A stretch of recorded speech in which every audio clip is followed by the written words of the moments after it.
Olá pessoal, o nosso assunto de hoje é doença renal crônica. Em primeiro lugar, é importante a gente ter uma ideia da definição de doença renal crônica. Ela se define por uma anormalidade tanto na estrutura renal quanto na função renal que permaneça por um período de pelo menos 3 meses. Por que é tão importante a gente falar de doença renal crônica? Porque essa doença é considerada atualmente um problema de saúde pública mundial, tá? Porque, segundo vários estudos, a doença renal crônica afeta pelo menos 10% da população mundial.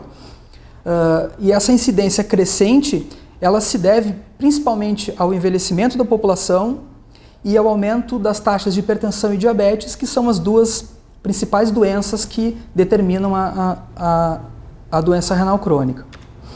Para a gente ter ideia da importância dos números relacionados à doença renal crônica, nos anos 70, especificamente em 1973, cerca de 10 mil pacientes eram inscritos no programa de seguros norte-americano com esse diagnóstico de doença renal crônica. E em 2013, esse número ultrapassa 600 mil pacientes. Aqui a gente tem uma imagem das taxas crescentes, né, as taxas de prevalência na população americana ao longo dos anos. E um outro dado importante é o fato de que para cada paciente com o diagnóstico reconhecido de doença renal crônica, se estima que outros 6 pacientes tenham a doença e não tenham o diagnóstico. Ficam, portanto, sem a oportunidade do manejo voltado para a prevenção do agravamento da doença. Como é que se faz o diagnóstico de doença renal crônica? Ele se firma a partir do momento em que o paciente tem uma redução da taxa de filtração glomerular para menos de 60 ml por minuto por metro quadrado, ou alguma evidência de dano estrutural renal. Isso pode ser detectado através do exame de imagem do aparelho urinário, através do exame comum de urina, exame qualitativo de urina com alterações no sedimento urinário, ou pela evidência de hematúria, ou de proteinúria, ou microalbuminúria, por um período de pelo menos 3 meses.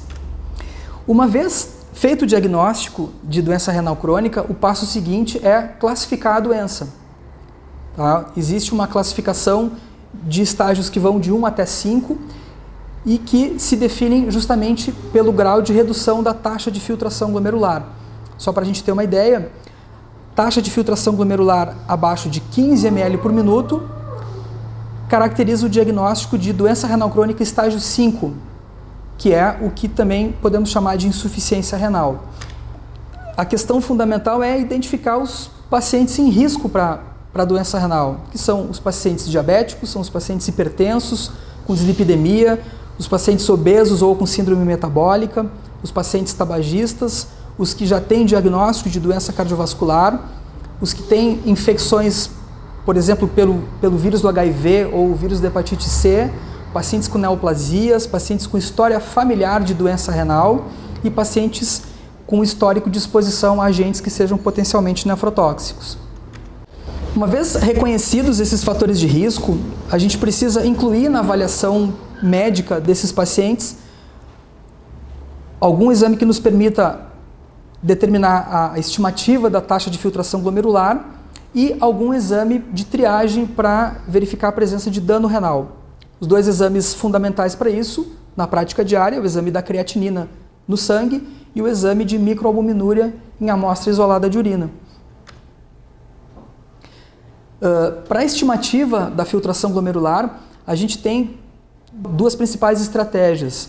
Ou a medida do clearance da creatinina na urina de 24 horas, que é a famosa DCE na urina de 24 horas, ou fazer a estimativa da taxa de filtração glomerular por equações baseadas no resultado da creatinina sérica, que acaba sendo uma alternativa mais viável, por ter um custo menor, por ser de mais fácil realização do ponto de vista logístico e por estar menos sujeita a falhas de coleta ou de processamento. Para determinar então a taxa de filtração glomerular, nós temos várias equações. A mais antiga delas é a equação de Crocott-Gault, que é de 1976, e algumas outras equações de uso mais recente, de validação mais recente, que felizmente nós não precisamos saber de memória, né? Muitos laboratórios, e isso inclui o laboratório da Unimed, ao emitirem o laudo do exame da creatinina já disponibilizam também o resultado da taxa de filtração glomerular estimada por equações a partir do resultado da creatinina sérica determinada no laboratório.